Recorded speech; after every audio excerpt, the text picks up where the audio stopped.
Hey guys, we're going to beach. Lalo mo kung di kayo makakaligo kasi sobrang lamig ng hangin. Tamang lang, tamang chill lang.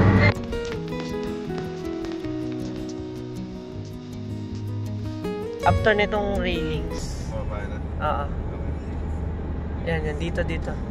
Dandahan na, dito ka baba. Mas tayo doon? Oo, baba ka sa rough road. Lumagpas ka.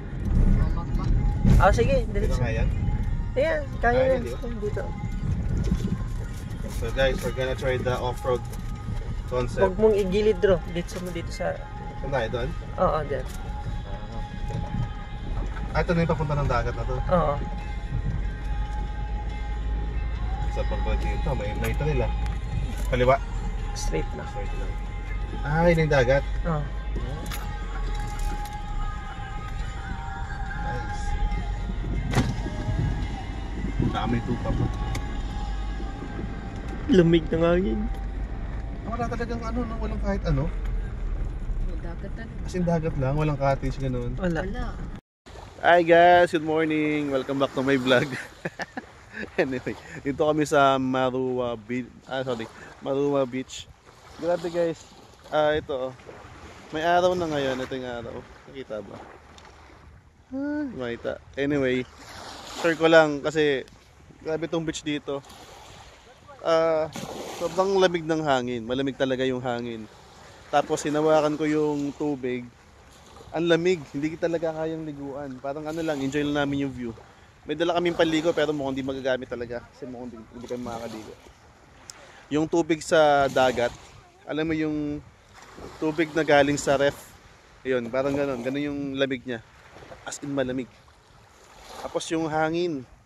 Malamig talaga yung hangin guys. Hindi sila ate. Hindi pa sila makababa. Tulog pa si Ansel. Pero yun, ma-enjoy mo dito yung view. Tapos yan, tsaka yung ma-enjoy maglakad-lakad kasi ayun niya, malamig yung simoy ng hangin. Kahit may araw na, hindi mo ramdam yung araw kasi malamig. Tapos dito guys, talagang disyerto. Pakita ko sa inyo yung so walang dito. Sasakyan.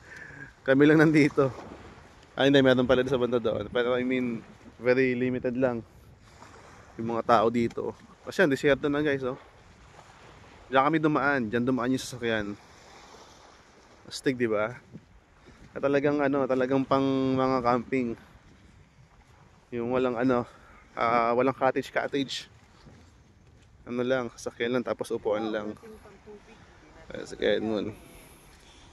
Ito guys, natatagal pala mag-drive dito. Nakakatawa kasi walang hazardo sa mga daanan, alam mo yan. Ganda ng kalsada nila. Ay, may camper dun, oh. Tapos guys, pati yung buhangin. Pag tinapakan mo yung buhangin, yan, oh, pag yung konti ng lang sa paa mo, dampi sa paa mo, ramdam mo yung lamig. Grabe talaga.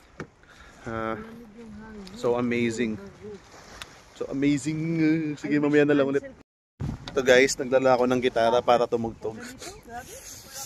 Pero ang hirap din mag-gitara kasi pati yung kamay ko nanginginig sa lamig. Tapos umupo ako doon sa camping chair. Pati yung puwet ko nilalamig sa upo. Maganda dyan bro kasi may sandbar dyan sa gitna bro eh. Saan? Dyan. Yan Oo nga may sandbar sa Oo. Pansin mo diba? Ay grabe guys, hindi ko ma-explain yung lamig. Malamig talaga, look at Natalia. Do you feel cold? Okay. Yan, kumuha na siya ng kumot guys kasi sobrang lamig. Ay, magkape pala tayo. Mainit na. Temperature.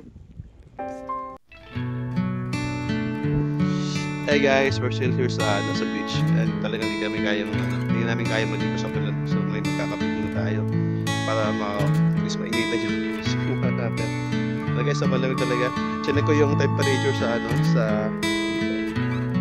cellphone. 18 degree. So kapag nasa bahay tayo, di ba mostly ang aircon natin nasa 22.